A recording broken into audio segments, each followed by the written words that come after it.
Today we're going to de-winterize the garlic that we planted last fall and get it ready for the changing season.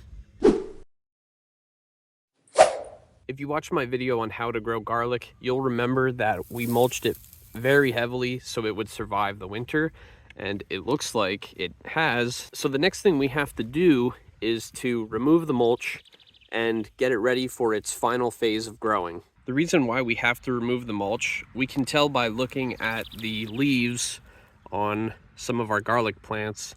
As you can see, they're turning yellow, which usually is a sign that they are getting too much water. And basically what's happening is, because there's so much insulation here, all of the water underneath isn't able to evaporate. So it's keeping the bulbs wet, which is actually giving them too much water. All this mulch is still good to use, so I'm just going to remove it from the garlic and put it aside to use elsewhere in the garden.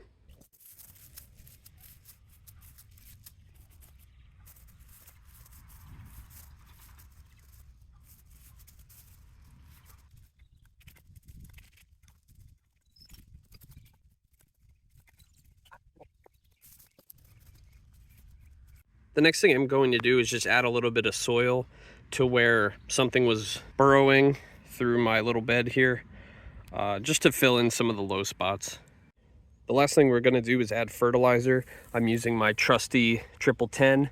You want to really be careful when you're putting fertilizer at this stage. Too much direct contact with the plants could cause them to burn.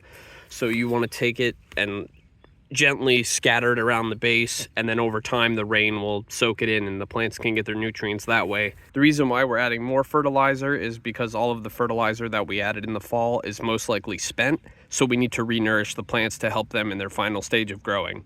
Typically for fertilizer, I like to use a 1/4 cup per cubic foot.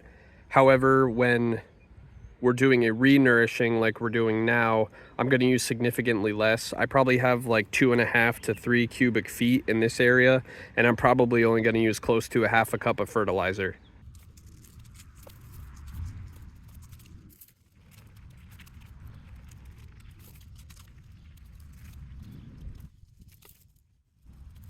And that's all I'm going to do for now. When it comes closer to harvest time, I'll be making another video showing you the next step in the process. But in the meantime, leave a like if you enjoyed this video, leave a comment, let me know what you thought, and get subscribed to see what's coming up next. As always, thanks for watching and happy growing.